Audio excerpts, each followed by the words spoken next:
heaven knows. The aim of the arrow, the fall of the sparrow, the call of the road, heaven knows. My soul is not straight and narrow, where on earth it goes, heaven knows. Heaven knows, heaven knows.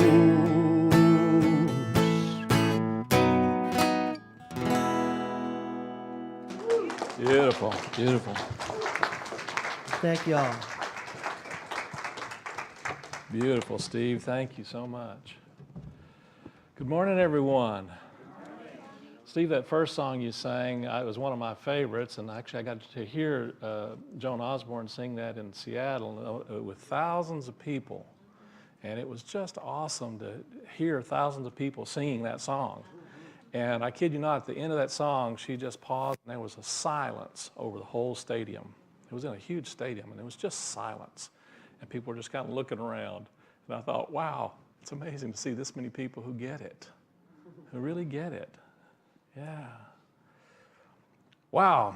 Well, good morning, everyone, and I thank you all for being here, and I wanted to share with you some thoughts and ideas that have been coming to me this week. We have our annual membership meeting after service today, and then we also are going to bring in some new voting members into our congregation who've taken that step that they want to, that this is their spiritual home and that they are here to be a part of this in a way that is a little more than just simply showing up every Sunday, and it's always a good thing. And as I was thinking about it, I was really kind of thinking about the idea of church, and I came across something that that kind of made me kind of reflect on the idea of church, and it was something that was posted from the progressive theologian John Shelby Spong, and it was published as a response on his blog, inviting a reader to find a unity ministry and attend. Because more than any other denominational movement that I know of, he says, this church accepts people as they are and then loves them into being all that they can be. Now, John Shelby Spong, many of you are familiar with John Shelby Spong. He's a very well-known Episcopalian theologian and a very well-respected Bible scholar. I want to read to you just some of the letter that he wrote to this young lady who apparently had been hurt and wounded by some of her experiences in church in the past. He says, "Dear Christina, thank you for your letter. It was one of the hardest and most honest letters I have ever been asked to read. Religion can be and has been a cruel force in the lives of a number of people. But what your letter does is to put a face on it. I apologize to you for what well-meaning but deeply uninformed people have done to you in the name of the Christ I serve. I hope you can find a loving community in which to live, in which your wounds can be bound up and you can find yourself free to grow, for which you obviously have great potential. In my experience, the church that does the best both intentionally and actually is called unity." Now, this is a retired Episcopalian bishop, actually, which I think is pretty interesting. "I do not know where you live, but if there's a unity church near you, I invite you to try it for a period of time. More than any other denominational movement, I know this church accepts people as they are and then loves them into being all that they can be. If you have so much to offer," that's a great thing, isn't it? "If you have so much to offer, that I would hate for you not to discover this and then not give others a chance to receive your gifts in a community of worship. I hope to hear from you again. Live well, John Shelby Spong." Yeah, I think that's worth a round of applause. Unity is a place where people do. How many of you have had this experience? I think many of you will recognize an idea that you've been in places where it was not necessarily, didn't feel as inviting as you would like it to be. How many of you came into a Unity Church and had that sense or the feeling of coming home? I thought I would see a lot of hands. That was my experience when I first came into a Unity Church. I felt like it was a home for me, and it's a powerful thing, and I think that's a valuable thing to really pay attention to and notice when you're looking at where you want to come together with others in a spiritual way, or in a way that actually is for a higher intention or a higher purpose. There was a story that I came across. You know, I have to start off with an interesting, funny story. There's a man that was standing alone on the desert island. It was just him, and he was actually there, and some people came by in a boat, and they were going to rescue him. And the rescuers were looking around, and they asked him there were 3 structures there, and what are these three structures? He says, oh, that's easy. This one's my house, and this is my church. I said, yeah, but what's the third one? Oh, yeah, that's the church I used to go to before I got my feelings hurt. But sorry, but I resemble that remark. I've done that before. I've gotten my feelings hurt and left a church, and I don't know that that's necessarily the best thing, but I also think that there are times when it's important for you to listen to what's being said and drawing you into a community, a spiritual community. And so as I'm thinking about this idea of church, I wanted to, a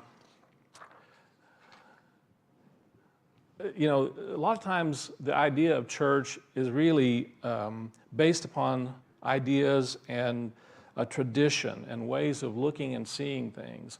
And sometimes the very act of going to church becomes something that gets in the way of our spirituality.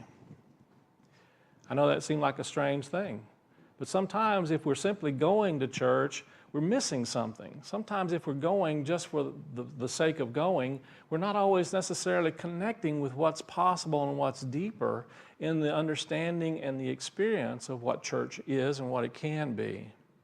There was a young monk who arrived at a monastery, and he was assigned to help other monks in copying old canons and old scriptures and old laws of the church by hand. And he noticed that the monks were actually copying copies. They were writing their copies from other copies and not from the original manuscripts. And so he goes to the head abbot, and the head abbot had been there many, many years, and he was asking him about this, pointed out that, they're making copies from other copies. Well, what if those copies had an error in them? That's going to get copied in error, isn't it? So if they're making a copy from a copy, they could, if someone made a mistake, he said, well, we've been doing that for thousands of years. That's just, but the abbot kind of thought about that for a minute and thought, well, maybe I ought to go back. And so he went down into the archives and down into where all the sacred, the very beginnings of the sacred manuscripts were, and where the rules and the laws were passed, and they were recorded. And so he was going through, and the young man was still upstairs in his office, and he was waiting, and actually he finally walked out and was looking and wanted to know if anybody knew where the abbot was. And they said, well, yeah, we saw him go down into the archives, and he'd been down there for hours apparently. So they all went down to check on him to see how he's doing, and they see the abbot in the archives there, and he's banging his head against the wall, just banging his head, and just bruised, and you could tell he'd been just sitting there banging his head against the wall. And they said, well, what's going on? And he just looked at him, tears rolling down his face, and he said, the word is celebrate.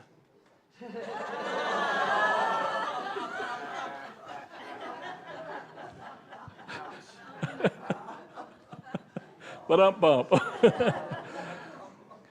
sometimes church becomes simply a tradition that we pass on. And it's not necessarily the best thing for us to get caught up in tradition. At the same time, tradition has its place and there's value in it. Ritual has its place and there's value in it. But it's so important for us to recognize that there's something more to this idea of church than simply the traditions or the habit of going to church. The word church actually comes out of a Greek word, ecclesia, and the word ecclesia means out from or to draw out. It also implies a calling together, a called forth.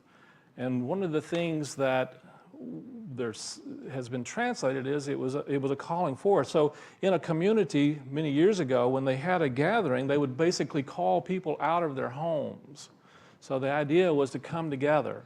And so the idea of church really was a coming together. And it was a coming together of a group of people for a purpose.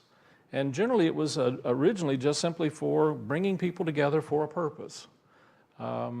It began to evolve and become something more in the early church, the early Christian movement. But the reality is that the idea of church actually existed even before Jesus. And so the word even existed before Jesus. But it really had more of a secular understanding or a meaning. It really was simply a gathering. It simply was coming together. Well, you know, there are gatherings in every faith and every religion. And so ultimately every faith and religion has a church, although some of them don't like to use that term because it's become so associated with the Christian religion. But temple is another understanding of people coming together. Having a synagogue is a place where people come together. And so there are different understandings of what that is. And really the idea of church and synagogue and temple is to come together to worship and to connect with God in celebration in ways that are lifting us up and moving us into perhaps a different experience, a different understanding of ourselves, of God, of life. So the word church, as Charles Fillmore says, church is derived from a Greek word meaning the Lord's house. The individual's consciousness is his or her Lord's house. It's a group, and the word actually has been translated to mean to assemble, and I like that idea of assembling, of bringing together. Assembled within our groups or aggregations of ideas, thought centers. This is again Charles Fillmore. The spiritualized will carries to the different churches, that is our different thought centers, the word of truth, and builds them up into a knowledge of their perfection and divinity by training them in spiritual thinking. And he goes on to say in Church of Christ, spiritual consciousness. A Church of Christ is a spiritual consciousness. First individual and then collective. In the general usage of the word church, it applies to persons who have been born anew, as in John 3:3, through the quickening power of the word, gathered together in one body, their union being typified by the human body. He goes on to say that Jesus never organized a church on earth. Neither did he authorize anyone else to do so. He didn't tell them not to, but he didn't necessarily authorize one. He said to Peter, "Upon this rock I will build my church." He did not tell Peter that he was to be the head of the church, with lines of popes to follow. He said, "I will build my church," the ecclesia, assembly, or called out ones. And Jesus is still the head of this assembly, and its only organization is in spirit. He gave but one guide, one source from which his followers should receive their inspiration. Let me read that line again. He gave but one guide, one source from which his followers should receive their inspiration, the Holy Spirit, whom the Father will send in my name. He shall teach you all the things and bring to your remembrance all that I said unto you. So I really was fascinated with this and really began to think about this experience and this story that Charles Fillmore is referring to, and thinking about the metaphysical significance and understanding of some of these things. And in Unity, we understand that not everything in Scripture is intended to be taken literally. In fact, if you really just simply take things literally, you're really missing a significant amount of understanding of what is intended, actually not only from the stories in the Scripture, but also many of the words and the sayings in Scripture. Let me read to you from Matthew chapter 16, verse 13 through 19. When Jesus came to the area of Caesarea Philippi, he asked his disciples, "Who do people say that the Son of Man is?" They answered, "Some say John the Baptist, others Elijah, and others Jeremiah or one of the prophets." And he said to them, "But who do you say that I am?" And Simon Peter answered, "You are the Christ, the Son of the living God." And Jesus answered him, "You are blessed, Simon, son of Jonah, because flesh and blood did not reveal this to you, but my Father in heaven. And I tell you, Peter, that you are Peter, and on this rock I will build my church, and the gates of Hades will not overpower it. I will give you the keys of the kingdom of heaven. Whatever you bind on earth will have been bound in heaven, and whatever you release on earth will have been released in heaven." And then he instructed his disciples, and this is a really interesting thing. He instructed his disciples not to tell anyone that he was the Christ. Fascinating, fascinating. So I want to take a little bit of this and understand some of this metaphysically. When we think about what is being presented here, Jesus says, his words say that I will build my church on this rock. And the word he used for rock was Petra, which is a feminine noun, and it means a mass of connected rock, which is distinct from Petros, which is basically a little stone.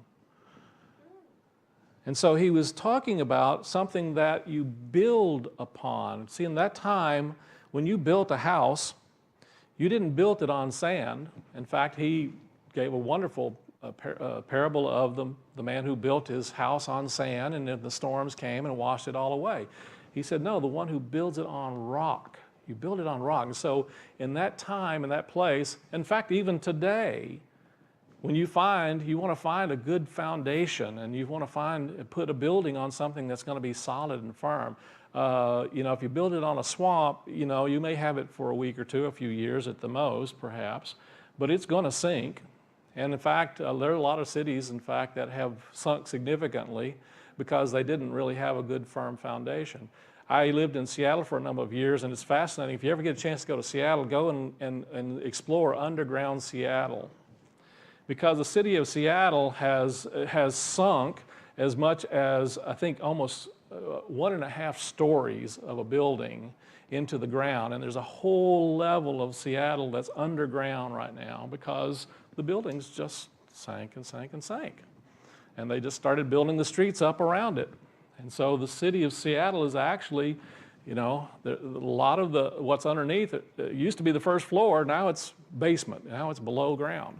Fascinating, fascinating.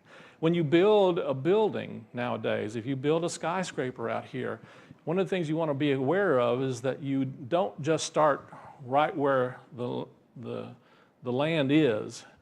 In order to build a skyscraper, you dig down, and you have to dig down. The higher you want the building, the deeper you have to dig down and set a foundation. And so what we're talking here is, and what Jesus is saying, the symbol that he's referring to here is a foundation.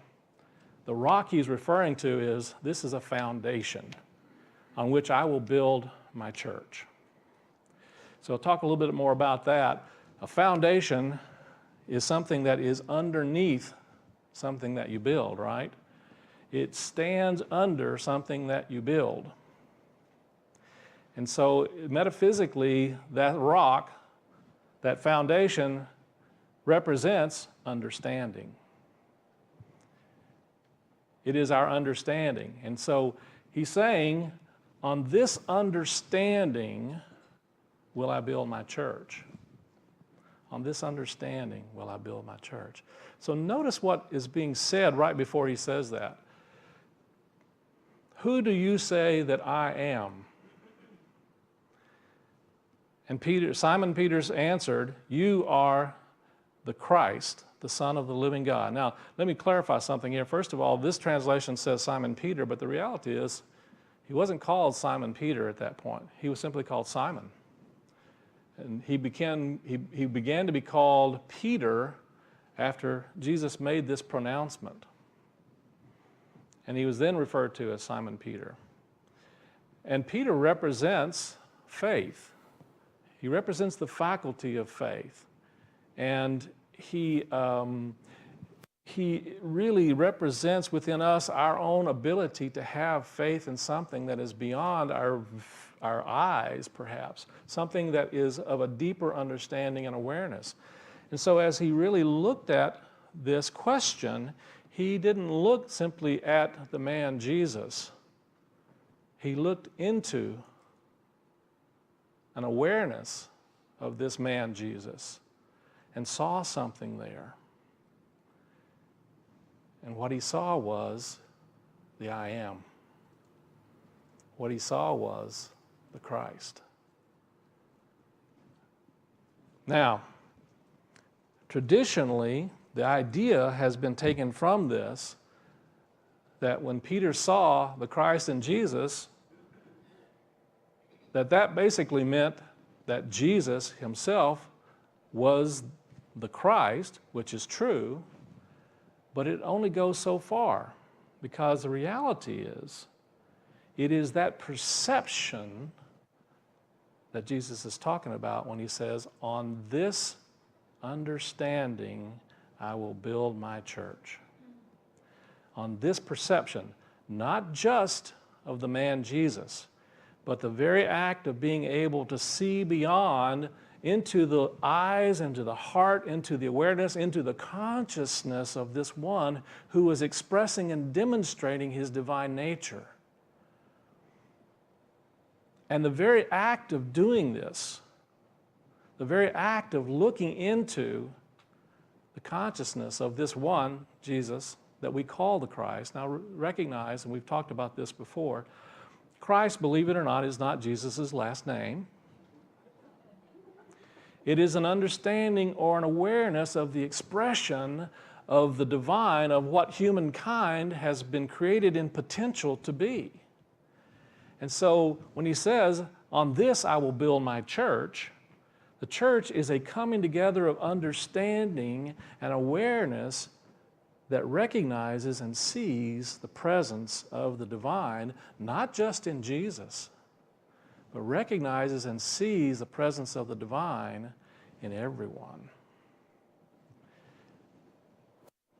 That's what Jesus, I believe, was referring to when he said, on this I will build my church.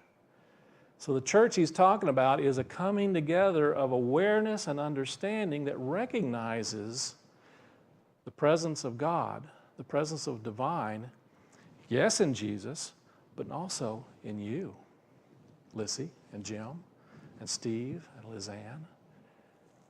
When you look through those eyes, when you look through the heart and mind of spirit and see that presence of God, you are in the church. Not only are you in the church, so one of the things that we have a difficulty with in our culture today is we talk about going to church. And sometimes we're spending a lot of time going to church when what we're really intended and called to do is not go to church, but be the church.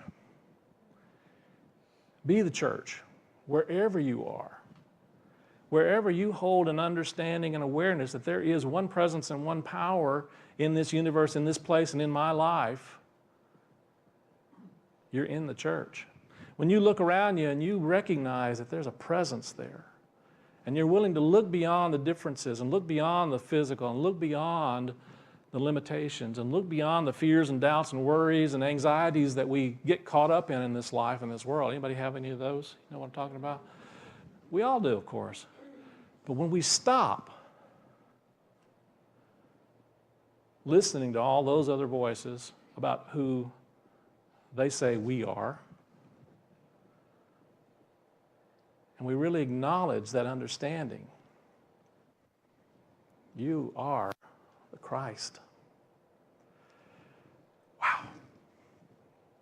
We not only change our energy and our consciousness, but we become the catalyst for bringing even more of that understanding and awareness into the light and life of those around us in our world.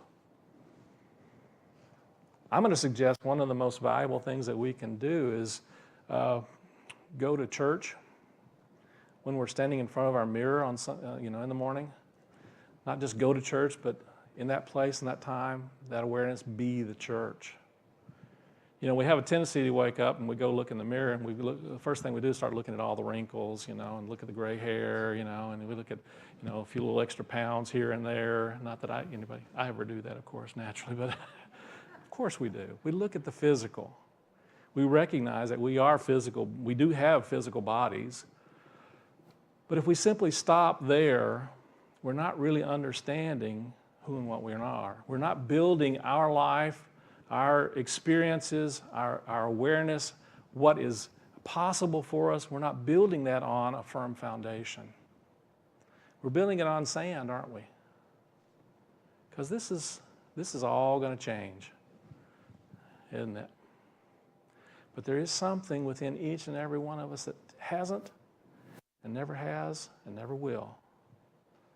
And that is our divine spiritual nature. You are created in the image and after the likeness of this amazing creative power that is love, and that is life, that is light, that is peace, that is beauty, that is wonder.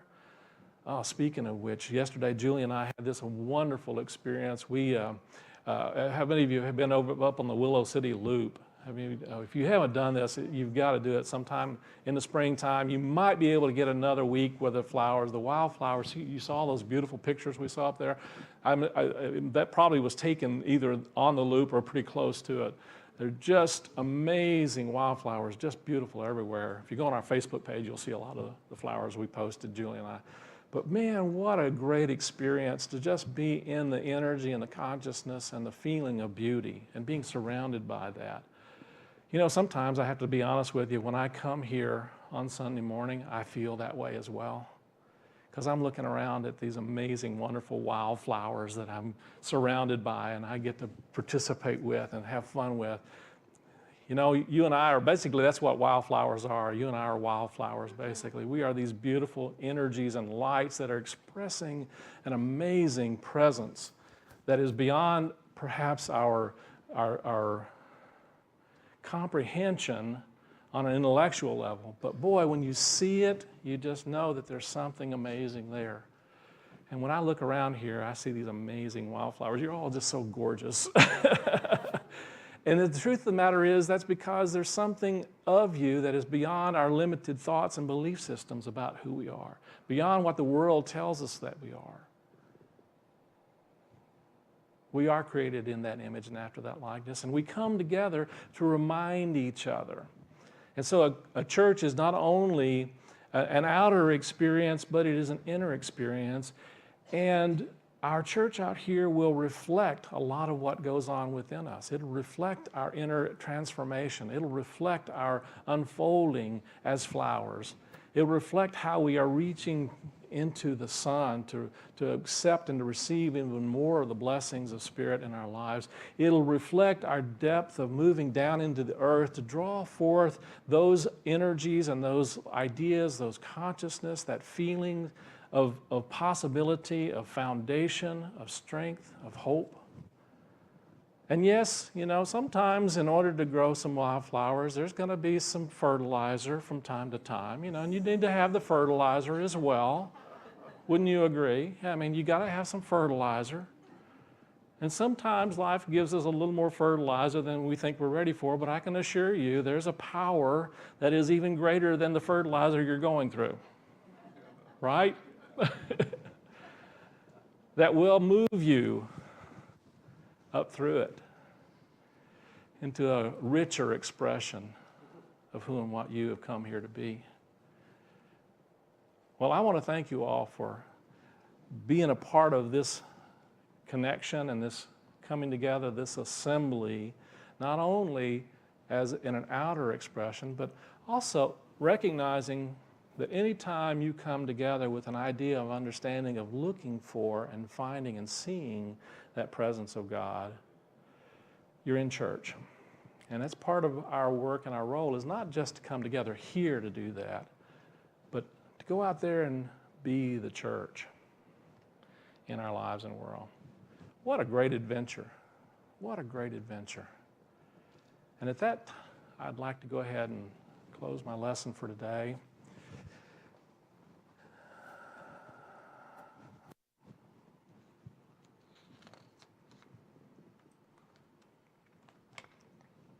And I think instead of moving directly into our meditation, I think I'd like to go ahead and move into our new member acceptance. It just seemed like an appropriate thing to do. And so I'd like to ask Joe to come forward. And Kay, I think, is not here today, I believe. Something came up for her, and she needed to be away. So, Joe. Yay.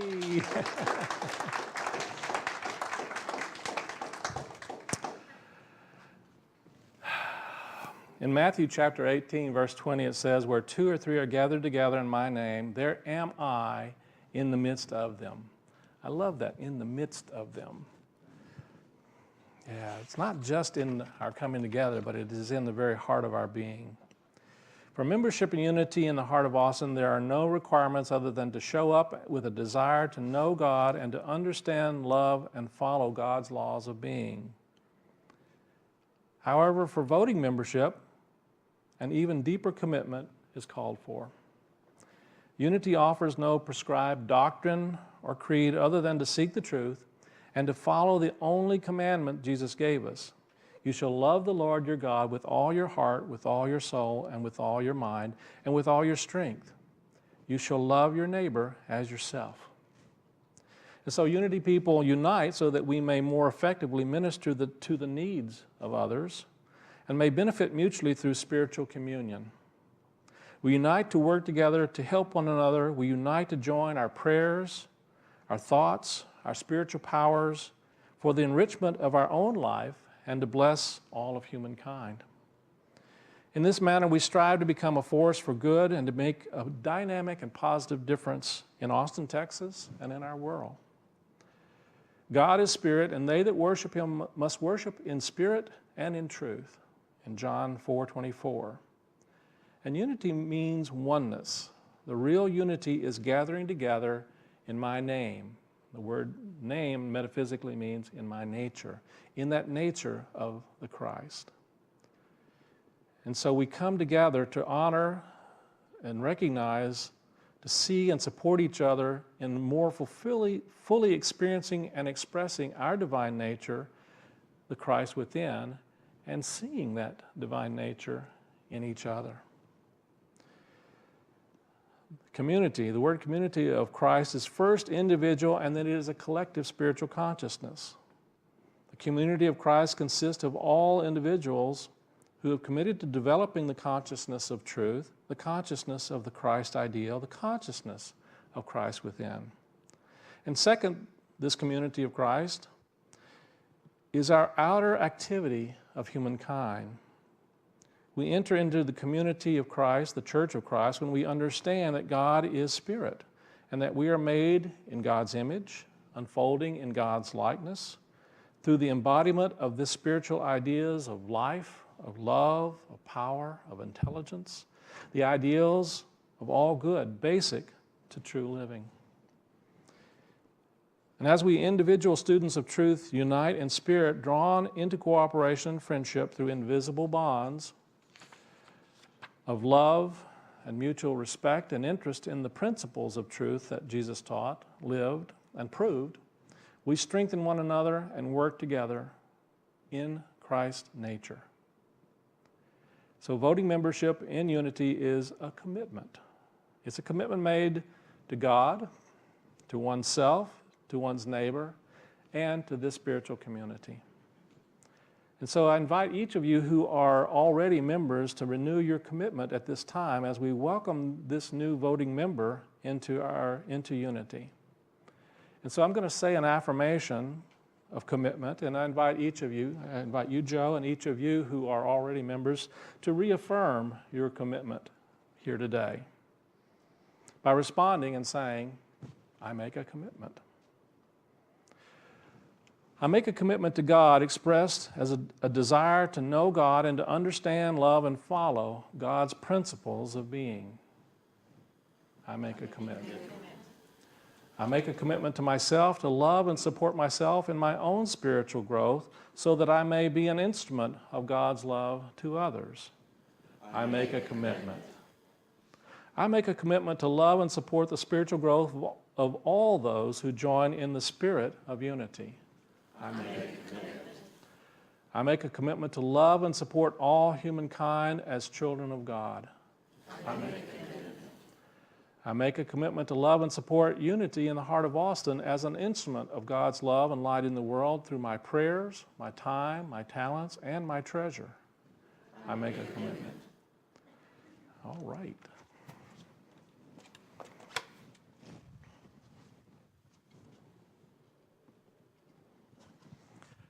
So Joe Lamb, on behalf of all of those present here today, all of our members and all of our community, it is my great privilege and honor to welcome you into voting membership and Unity in the Heart of Austin. We welcome you in the name and through the love and light of Christ within you, in the name and love and light of Jesus Christ, and we recognize that presence of God within you and give thanks for your connection and your commitment to stepping into this spiritual community as a voting member. Thank you and bless you. Thank you. And we've got a Unity membership pin for you. Shall I put it on the shirt or how about we put it right here? There you go, that's fine. I don't usually pin it, but I figured there's just one of you today, so I figure I'll do it for you. There we go. There we go. All right, well, will you all stand for a moment? And I'll ask you to join me in blessing Joe as our new voting member of Unity in the Heart of Austin. We hold them in this light, and we know this truth for you, Joe. Someone help me out here. I'm kind of going. The light. We love you, we bless you, and we truly appreciate you, and we behold the Christ you are. Namaste. All right, that's what I was looking for. Thank you for your help. All right, Joe, if you'll go ahead and be seated, brother. Thank you. And let's go ahead and prepare for our meditation time. Joe, we got a song, and then we'll have our meditation. Everything, everything, everything is holy now. Everything, everything, everything is holy now.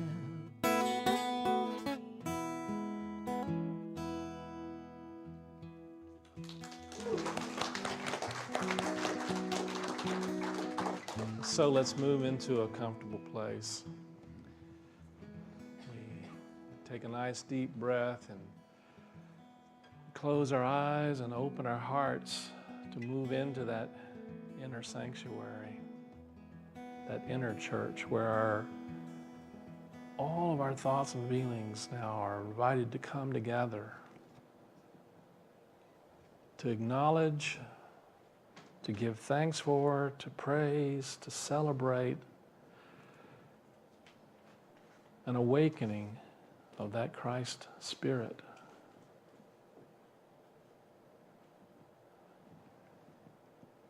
And just see and feel within your own heart, your own mind, your own being, even your own physical body,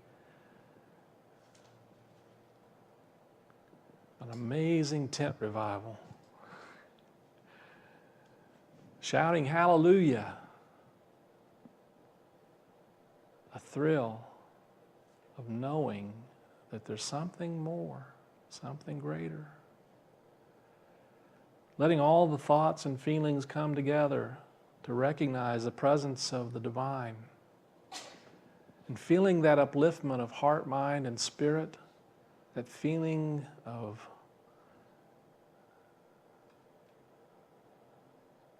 praise and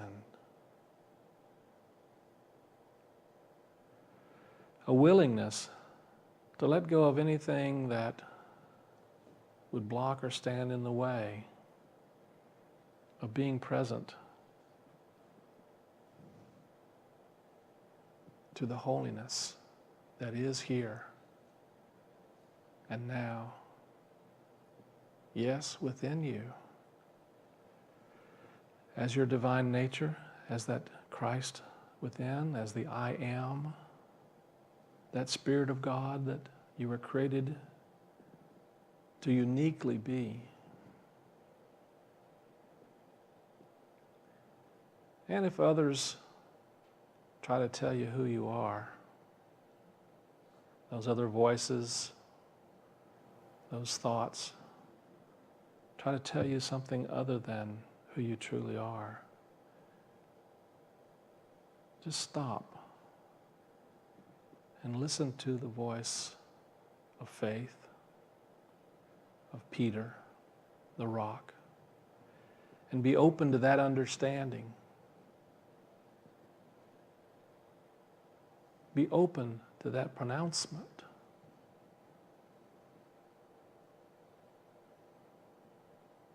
You are a Christ, a child of the Most High. Christ in you, as Paul said, your hope of glory. Breathe into that possibility. Breathe into the possibility of experiencing even more of that.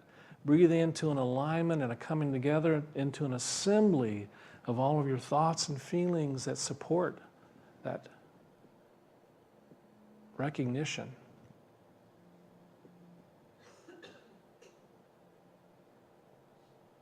Breathing into that recognition of that presence in every cell of your body. Seeing those cells celebrating the life of Christ, of wholeness, of light. Feeling and knowing that there really is only one presence here. Giving thanks that you're not just going to church, but you're choosing to be the church, to be that consciousness of Christ. And bring into your awareness any friends and loved ones that you want to lift up in that knowing. See them experiencing that awareness for themselves. See them feeling a higher understanding of who and what they are and what they've come here to be and do and share. See them unfolding and fulfilling that experience for themselves. Letting go of those things that hold them down or hold them back. And in the very act of doing this, you are being the church in the world.